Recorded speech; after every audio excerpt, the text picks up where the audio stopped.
Okay, now in this last video, I want to put it all together and to try to understand what overall main effects, simple main effects, and interactions actually look like.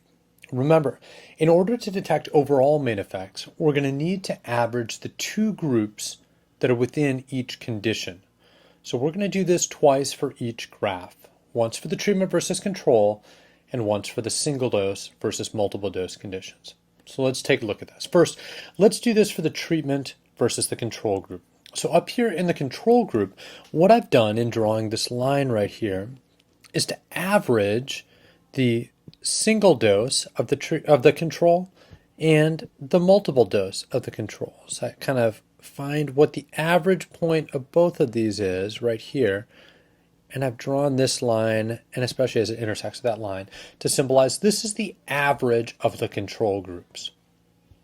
And I'm going to do the same thing down here in the treatment groups. Again, this is the average happiness level of people who got the treatment. So does it look like there was an effect?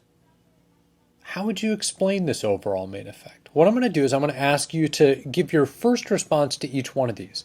Once again, don't worry if it's right or if it's wrong. What I want you to do is to try to take a shot at it before you listen to me explain it. You promise you will remember it better, especially you're going to remember it better if you get it wrong and then hear me explain it than if you just sort of zoned out, let me explain it, and then you'll think, oh yeah, that makes sense. So give this a real try. So first of all, pause the video and explain, is there an overall main effect of treatment? And if so, what is it? Does treatment make happiness go up, go down, or neither? Okay, so what we're going to do here is we're going to compare the treatment condition, the control condition with the treatment condition. And what we find, one way of thinking about this is when we add treatment, happiness scores go down. In other words, treatment decreases happiness. There is a main effect here of treatment, and that is to decrease happiness. Okay. The second question, is there a main effect of dosage? So what I'm going to do is so there is a main effect of treatment, and that's to decrease. It's a negative main effect of treatment on happiness. Next, I'm going to ask, how are the multiple dose people different from the single dose people? So again, what I've done here is I've taken the average of the single dose of treatment and the single dose of control, and I've found out, in general, when I lump these people together, what is the average score of people getting a single dose, whether it's a placebo or whether it's a treatment? Okay, and we find the average right here. And what I've done right here is to find, in general, when I lump the multiple doses together, what is the average level of happiness? And what I found is it's about right here. So now what I want to do is I want to be able to compare those two. So let me get my pen markings off here.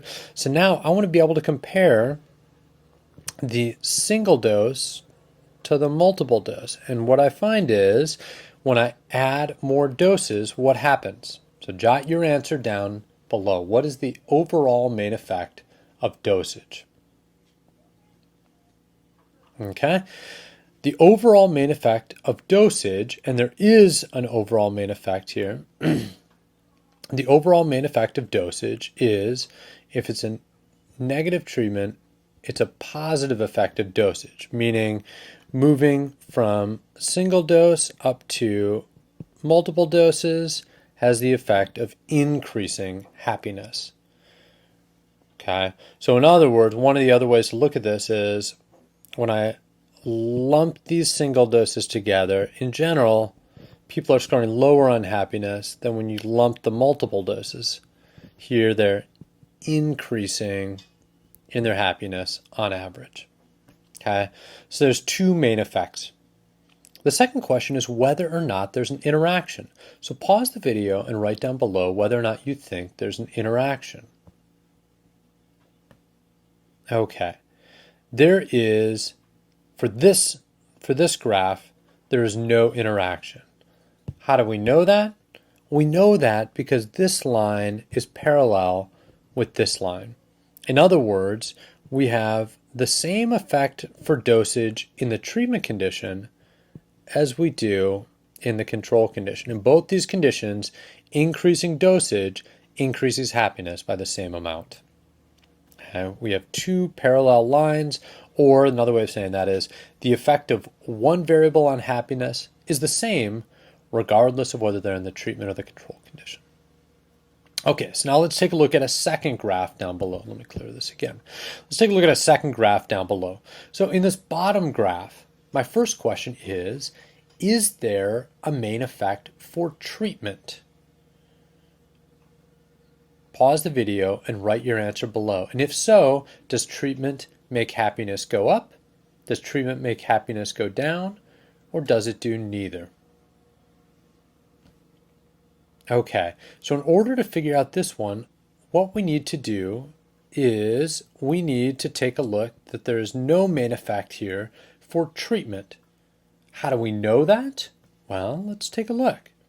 The average of the treatment conditions is the average of the control condition. So here, if I take the average of this treatment and the average of this treatment, what I find is that people who got the treatment scored on average about 1, 2.5, somewhere around there.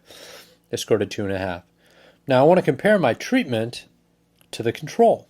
So I'm going to take the average of the single dose control, the average of the multiple dose control, and what I find is on average, all the control people are scoring 2.5. So mathematically, the way I'd do that is I'd say, well, 2.5 minus 2.5, in other words, the effect for the treatment group minus the effect for the control group is nothing. The treatment and the control group do the same thing. There is no treatment effect, there's no main effect for the treatment overall. So the next question is, what is the main effect of dosage? So pause the video and jot below, is there a main effect of dosage? If so, does multiple doses make happiness go up or go down, or is there no effect and it does nothing? Okay, well, to figure it out, we do the exact same thing. But here, now what we're going to do is we're going to take a look and average the dosage conditions. So here in the multiple dose condition, we take the average of the treatment and the control who are getting multiple doses, and we find on average they're scoring about 2.5 on happiness. Over here, in the single dose condition, we're going to average these guys, and we find on average, single dose people are scoring a 2.5. So is there an overall effect of dosage on happiness? No. There is no main effect for dosage. In other words, on average, these single dose people are scoring the same as the multiple dose. Now, my last question, is there an interaction effect? So pause the video and jot below. First, is there an interaction effect? Okay, and for these ones, there is an interaction effect. How do we know this? Well, we know it because the lines are not parallel. In other words, one way of thinking about this is that the effect of dosage in the treatment condition is different. So as I move from one dose to multiple doses in the treatment condition, that effect is different than in the control condition. So I'm going to have you do another thing. This is the first time you're doing it, but pause for a moment and try to explain in 2 to 3 sentences, how are these variables interacting? In other words, for instance, what's the effect of dosage in different conditions? What is it doing to happiness in different conditions? When you're done, unpause the video and we'll come back. Okay, so one of the ways that we might explain this is the overall main effect for dosage isn't really explaining what's going on, because sometimes, as we see here with the treatment, dosage increases happiness. The way that we would say this is, and I'm going to write this down while I do it, so sorry, there's going to be a long sentence on here, but it's going to be a helpful sentence. Jot this sentence down somewhere because you're going to use it. So I would say the simple effect of dosage within the treatment condition, that's what we're looking at below, is what? What is dosage doing? As I go from single to multiple doses, is to increase happiness.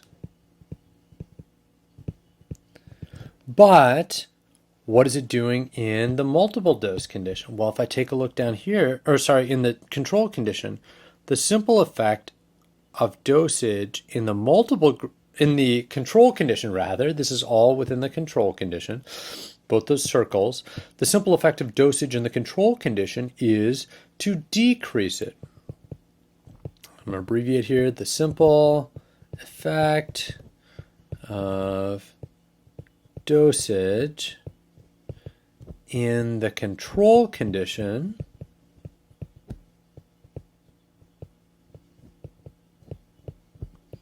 is to decrease happiness. This is what an interaction is. In other words, if I ask you, is taking multiple doses better or worse for my happiness? You have to say what? Well, what we always remember with an interaction is it depends. And here, it depends on whether I'm getting the treatment or the control. Grandma comes to you and she says, I have my pills and I want to just get happier. Should I take one or two? And you say, Grandma, it depends. Are those real pills or are those fake pills? Are they control? Are they placebo? She says, well, they're placebo. Then you say, Grandma, don't take two, take one. Because if these are placebo pills, it's better to take a single dose than it is to take a multiple dose. But if she says, oh no, these are the real deal, then you say, oh yeah, go ahead, take two of those, Grandma, because multiple doses are going to increase your happiness more than a single dose. Okay, so let's do this one more set of times without the grandma voice, or maybe with. I can't resist that grandma voice. So let's take another look at this over here. Let's look at this experiment. So I'm going to ask you the same questions again, but this time I'm not going to tell you the answers. I'm going to ask you these same questions and we're going to talk about them in class, okay? So here's the first one. Is there a main effect for treatment? How would we know? I have to try to figure out, are the treatments any different from the controls? Is there an main effect of treatment? And if so, what is that effect? Pause the video and jot your answer in the text box below. Second, is there an overall main effect of dosage? Okay, in other words, are the single doses, on average, scoring any differently from the multiple doses? If so, how? Is it increasing, decreasing happiness? The third question, is there an interaction effect? Okay, jot your answers to those three questions below, and we're going to do it one more time, and these are the ones that we'll talk about in class. So here, I'm going to pop through those. Those are my hints, though. Okay, for this next one, you even get the animated version on this one. Let's take a look at this one. Okay, so here we have two sets of points right on top of one another. I'm going to ask you the exact same questions. Is there an overall main effect of treatment? On average, are those in the treatment conditions scoring higher, lower, or the same as those in the control conditions? Jot your answer in the text box below. Next one, what is the overall main effect of dosage? Are those in the single dose condition, on average, scoring higher, lower, or the same as those in the multiple condition on happiness? And the third question, is there an interaction effect? And if so, how is each of these variables operating differently in different conditions. Now, we'll come back and we'll talk about these in class, and we'll do a few more and kind of talk through them until you really, really get them. But the last point I want to emphasize is why these interactions are so important. And to do so, I'm going to draw in just a moment on an example that I gave you last semester. But most of the really interesting questions in contemporary psychology tend to be questions about interactions. In other words, it's not just, for instance, one of the really interesting questions about antidepressants isn't just, does Prozac decrease depression? It is, for which people does Prozac decrease depression? So for instance, how does genetic traits interact with Prozac? Does Prozac work better in combination with therapy or alone? Does Prozac increase depression for people of different racial or ethnic groups? Does Prozac decrease depression when people are in different socioeconomic statuses or have other life stressors? Okay, these are questions about interactions. Also, external validity questions tend to be questions involving interactions. So for instance, does an intervention always work the same? Or does it work differently in different locations? So if you give cognitive behavioral therapy, does that work differently if you're trying to do it in a classroom versus in a therapist's office? How about with different populations? Also, questions in applied psychology are oftentimes questions involving interactions. So for instance, on what populations is a treatment the most effective?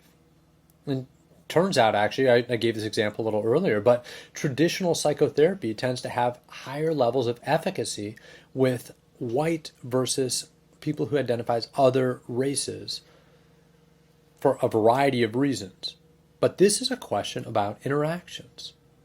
An interaction, remember, is about what we call moderator variables or moderating variables. These are variables that influence the ways in which one variable influences another. So you have one variable that changes how one other IV influences a dependent variable. Let me re-give you the example we talked about last semester just to bring it back to your mind. So for instance, if I ask you this question, how is the amount of clothing you wear related to your marathon running time? So let's imagine I ask you, you're trying to design a running outfit for someone who's going to be running in a marathon. You want to know, amongst other things, how does, let's say, the weight of clothes impact their speed? Well, again, forgive me that this is repeated, but many people, when they think about this, might simply think, oh, this is just a pure negative relationship, meaning the more clothes you wear, the slower you're going to go in your race. Except how much clothes you're wearing doesn't impact you equally all the time. For instance, why does weight decrease speed? Well, one, because of friction, but another one is also because of heat. If you're wearing too many clothes and they heat you up, your body runs less effectively. So, what is another variable? A moderator variable that may affect the weight of how the weight of clothes influences your speed? The temperature outside. That it may be when you try to run a marathon wearing the same thing in Alaska or in Antarctica that you did in Southern California, your speed, instead of being really high with low clothes, is actually going to be, on average, very low because you're going to die before you reach the finish line. Very slow average speed on there. And at a certain point, probably in Antarctica, if you're running it, my guess would be that you would see something kind of like this, where wearing no clothes is going to result in very poor performance because you're going to go into hypothermia. Wearing some clothes may save your life, but you may be freezing cold and not operating well. There's going to be some optimal level of clothing that you wear in Antarctica that's going to get you just warm enough that you can run well, but not so warm that you're starting to overheat and not so heavy that they're dragging you back. What this is this is an interaction. In other words, so this is low temp and high temp.